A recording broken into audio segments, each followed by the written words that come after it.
Why do the careless words or foolish actions of others still slip under your skin? You tell yourself it's not worth it, yet your chest tightens, your jaw locks, and there it is, again. Anger, not from massive betrayals, from the little things. The condescending tone, the dismissive shrug, the mindless comment that hijacks your morning.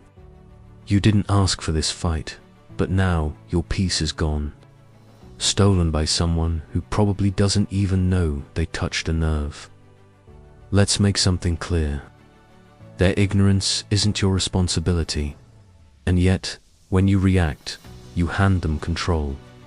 Not because they're powerful, but because you gave away your power. That ends now. You're here because you're done letting petty things drain your energy. You want command not over the world, but over yourself. That's real strength. That's unshakable clarity. That's freedom. The Stoics believed no one can wound you unless you grant permission.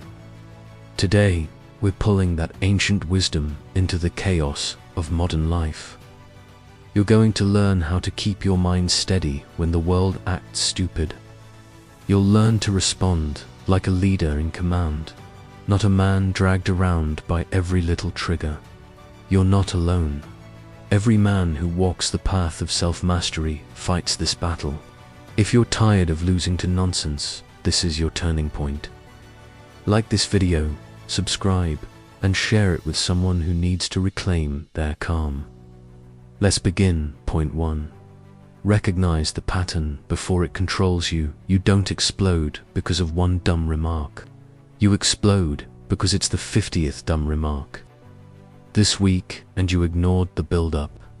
That's the trap, thinking you're reacting to this moment when you've actually been carrying invisible weight all week.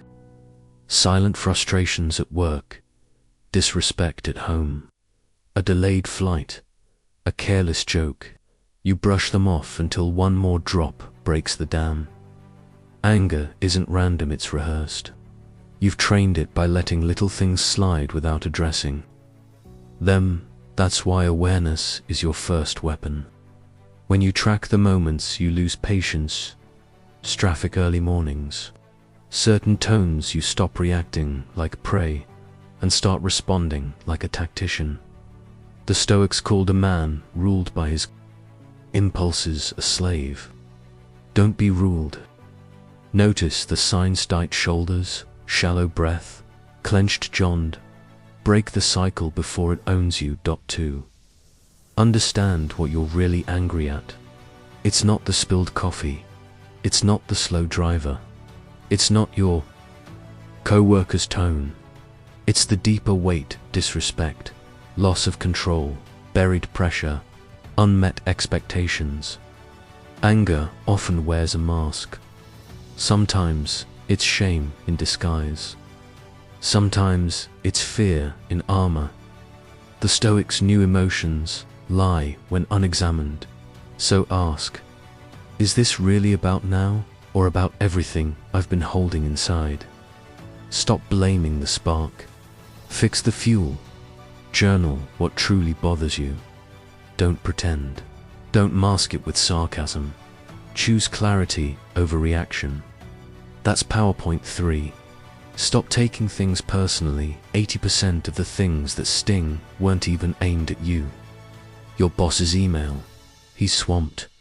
Your partner's silence, she's processing her own storms. That reckless driver, he didn't even see you. When you interpret everything as an attack, you make your ego cheap to rent. The Stoics practiced apatheicom, immunity to the noise of others. Most people are projecting their pain, not targeting yours. Be the boulder in the river. The water hits you, but you don't flinch. 4. Ask, will this matter in 5 days? Your stressed brain exaggerates nonsense. That forgotten reply, that rude cashier, that sarcastic comment. In the big picture, it's nothing. Train your mind to zoom out.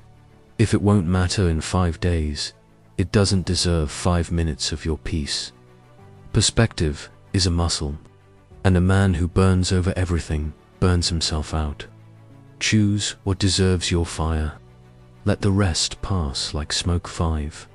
Pause before you react. Anger without a gap is weakness. Your power lives in the pause, the breath between trigger and action. That's where you choose to lead yourself, instead of being yanked by emotion. Stoics saw emotions as data, not commands. Pausing isn't soft, it's strategic. Every time you wait before speaking or acting, you sharpen your discipline. 6. Set boundaries to prevent frustration. You're not angry because people are too much. You're angry because you've let them cross lines you never drew. Boundaries aren't walls to keep people out, there filters to protect your mental clarity. Stop tolerating what drains you. Be direct. I won't take calls after 6. Don't speak to me that way. That's not my responsibility. Your peace is your responsibility. Draw the line. Defend it. Point 7. Use humor as a release valve. A well-timed smile or quiet chuckle can diffuse tension faster than rage ever will. You're not laughing because it's okay. You're laughing because your peace matters more than their chaos. Humor isn't escape, it's mastery. It shifts you from actor to observer, from triggered to trained. That's the mindset of warriors, leaders, and men who refuse to play the clown in life's circus. 8. Respond like the man you want to become. Every reaction builds or erodes your identity. The strongest man in the room isn't the loudest, he's the one who stays grounded when others spiral. This isn't about being passive, it's about being intentional. Every time you respond with discipline instead of outrage, you prove to yourself who you really are. And that's the path to lasting self-control, respect, and masculine strength. Final word. You won't stop feeling anger overnight, but you can train your responses like you train your body, 1 rep at a time. Track your triggers. Breathe before you speak. Ask yourself, does this reaction match the man I'm building? That's how you stop getting angry at stupid things. That's how you lead yourself. That's how you win.